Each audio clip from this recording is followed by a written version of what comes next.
اس میں سکون کا ایک لمحہ ان کو میسر نہیں ہے، حالت یہ ہے۔ بیماریوں نے ہر طرف سے گھیرا ہوا ہے، حالت یہ ہے۔ جہاں پہ یہ یتیم کا مال ہڑپ کر کے بیٹھے ہوئے ہیں، وہاں پہ دوسری جانب کہیں کوئی ایسا گناہ کر بیٹھے ہیں، کہیں ایسا کوئی جرم کر بیٹھے ہیں کہ کوئی ان کو مستقل بلیک میل کر رہا ہے، اور بلیک میل کر رہا ہے کہ میں بتا دوں گا سب کو، تو اس ہتھیار ہے ان سے پیسے۔ ایک طرف سے یتیم کا مال ہتھیار ہے تو دوسری طرف ویسے نکل رہا ہے۔ عقل نہیں آ رہی، لیکن لڑکیوں کے جہیز کھا کے بیٹھے ہوئے ہیں، پورے پورے جہیز رکھ کے بیٹھے ہوئے ہیں، اور جھوٹ بول رہے ہیں کھڑے ہو کے کہ وہ ہم نے تو واپس کر دیا تھا، یا ہے ہی نہیں، یہ تو جہیز لے کر ہی نہیں آئی تھی، وغیرہ وغیرہ۔ تو کیا کرو گے، کہاں لے کے جاؤ گے؟ آگ ہے جی۔ اچھا آگ ہے تو اس سے لوگ جو ہے نا وہ ڈرتے بھی نہیں ہیں، یہ والی بات سن کے کہ یہ جہنم کی آگ ہے، اس سے تو کوئی ڈرتا ہی نہیں ہے، جب تک ان کو یہ نہ بتاؤ کہ تم ایسے لوگ جو ہے وہ جو کسی کا مال ہڑپ کرتے ہیں، جو کسی پہ ظلم کرتے ہیں، وہ جو ظالم لوگ ہوتے ہیں، وہ عموماً یہ دیکھا گیا ہے کہ بستر پہ پیشاب پوٹی کرتے ہوئے مرتے ہیں، کہ ان کی اولاد بھی جو ہے نا وہ ان کا سہارا نہیں بن پاتی، فالج ضرور ہوتا ہے ان کو، یہ دیکھا گیا ہے۔ نہیں، چلیں اس پہ میں زیادہ کیا بات کروں۔ اللہ تعالیٰ جو ہے ایسے ظالموں کے ظلم سے محفوظ فرمائے، جو ظلم کر کے بیٹھے ہوئے ہیں اور مال ہتھیایا ہوا ہے، اور اوپر سے جو ہے وہ مسلمان کا مال ہتھیانے کے لیے جھوٹی جھوٹی قسمیں کھا کھا کے تھک گئے ہیں، قرآن اٹھا اٹھا کے تھک گئے ہیں، کہ مطلب یوں کہنا چاہیے کہ قرآن اٹھانے پر بھی ان کو کوئی شرم نہیں ہے، کیا اللہ تعالیٰ کے آگے وہ منہ دکھائیں گے؟ تو اس سے بھی کسی کو ڈر نہیں لگ رہا کہ اللہ تعالیٰ کے آگے تو ابھی تو بہت وقت پڑا ہے، کروڑوں سال بعد قیامت آئے گی، جی نہیں، یہ تو سوچ ہے آپ کی، اگلے لمحے کا پتہ نہیں ہے۔ ہاں،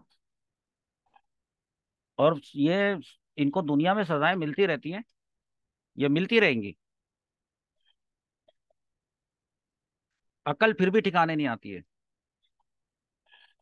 دنیا کے اندر بڑے بڑے مصیبتیں ان پہ آتی ہیں، مال ہڑپ کر جانے والوں پہ۔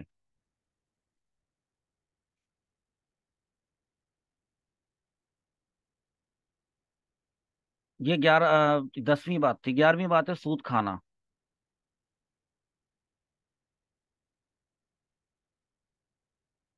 12ویں بات ہے زنا کرنا،